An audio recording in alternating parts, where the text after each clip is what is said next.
Warning: our YouTube channel and its videos may contain scenes, language, and content that may not be appropriate for all audiences.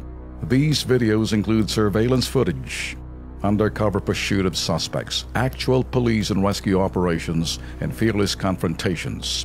If you do not approve of the content, please do not watch our videos. If you wish to continue, we strongly advise that you proceed with caution. Viewers' discretion is advised. Hindi pa mabatid po kung sino ang nasa likod po ng tunay na motibo ho ng pagpaslang po sa mag-asawa dyan po sa Maragondon sa probinsya ng Cavite. Kaanak ng mga biktima na didismaya sa mabagal na pag-usad ng ginagawa pong investigasyon. Buong detalye, alamin po natin sa Kilos Pronto Crime Desk.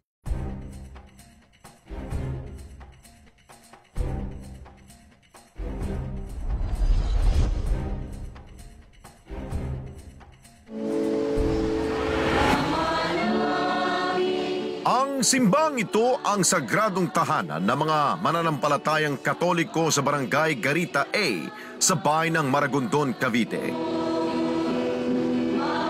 Ipinagkatiwala ang pangangasiwa ng simbahan sa mag-asawang sina Bienvenido Muncal, 70 anyos, at Cecilia Muncal, 68 anyos.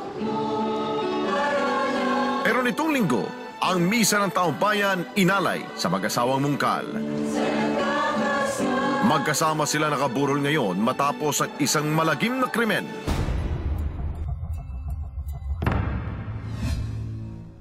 Masaya't simple lamang ang pamumuhay ng mag-asawang Muncal sa tahanang ito.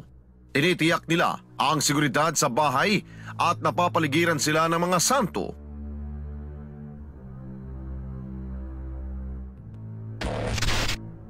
Pero dako alas 6:30 ng gabi nung 12 ng Enero taong kasalukuyan, natagpuan ang mag-asawa sa loob ng bahay, kapwa wala ng buhay at naliligo sa sariling dugo. Nung makita ko nga yung dalawa, face down pareho, nasa full of blood na sila pareho talaga. No sign of talagang wala na yun. Ang tingin ko sa kanila, matagal na matay, mga hours ago na. Sa investigasyon ng Maragondon PNP, wala raw nakita mga saksak at anumang armas na ginamit pagpatay sa mag-asawa. Ang tanging napansin ng otoridad, parehong basag ang kanilang mga buka na posibleng inuntog daw sila sa semento. Ang babae, pinatay sa untog. Sa untog lang ng kan. Then itong lalaki naman, pinatay sa sakal na pamamagitan ng sintas ng sapatos. Sa paunang investigasyon, pagnanakaw ang unang motibo sa krimen dahil nawawala ang baril ng pagmamay-ari ng mag-asawa. Pero nakapagtataka kung panloloob at pagnanakaw ang talagang pakay lamang sa bahay, tila wala man lamang sinirang mga gamit. Ngayon na lamang na mga padlock sa cabinet at doorknob. Ni hindi man lamang nilimas ang mga alahas o pera. Wala kaming nakikitang iba pang bagay na nawala maliban sa baril. Kaya ang naka-stick kami sa presumption na robbery rin talaga ang plano doon. Maaaring sa nangyari lang, nataranta yung mga suspect kaya hindi na nagawa pang maghalot na napatay na nga nila yung pareho yung mag-asawa.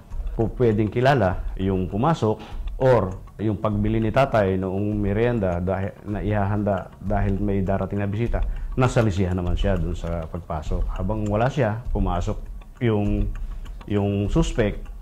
Then, nung nasa loob na, baka ang iniisip namin, yung matandang babae na nasa loob, inuna ng patayin. Then, inabangan na lang uli yung pagbalik ng matandang lalaki.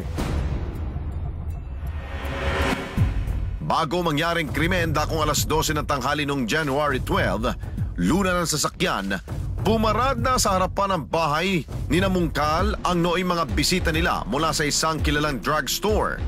Pag-uusapan sana nila ang pag-upa sa kanilang pwesto.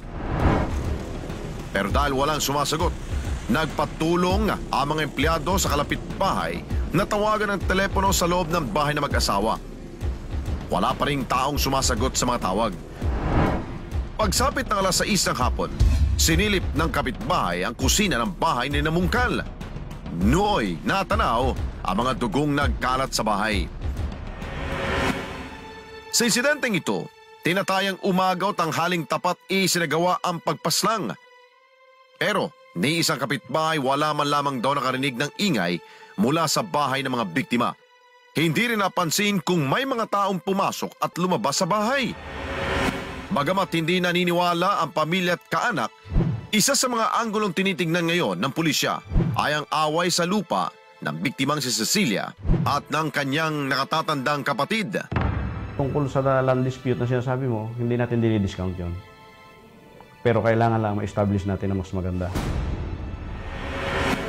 Bulag pa rin ang pulisya na maragondon sa tunay na motibo ng krimen at kung sino ang nasa likod nito.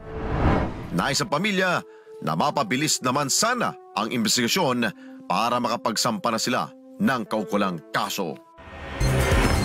Agad po namin dito po sa Kilos Pronto na mabigyan po agad ho yan ng hustisya. Kaya panawagan na natin sa Maragondon PNP. Sana po sir, wag po natin bitawan itong kaso nito. Bigyan ho natin ng hustisya at alamin kung sino hong may kinalaman rin dito, mga salarin, na maaring alam ho ng mga kapitbahay po dyan. Imposible naman wala hong alam ang ilan po natin mga kababayan dyan. Ang pinakamadali dyan lang, sinapanawagan natin sa komunidad mismo. Yeah. Maaring yung gumawa niyan, talagang sabi nga natin, hindi naman pagnanakaw. Yeah. Inuulit na natin sinasabi ng pulis. So may matinding galit talaga. Ano mang dahilan yan? Either nagtrabaho sa kanila or sa lupa, lahat na posibilidad.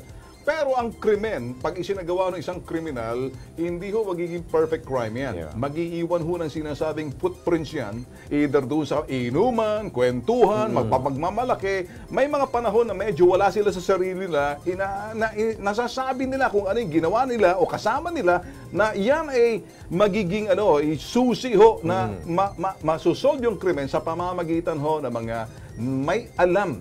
Kaya kung may alam ho kayo pagdating sa mga krimen na yan, pwede ho kayong pumunta sa pulis o di naman kaya sa napanood nyo ngayon, pwede ho kayong lumapit sa Kilos Pronto, lalo na sa crime desk. Yeah. Na isa ho yung programa ni Alex na posible ho makatulong din ho.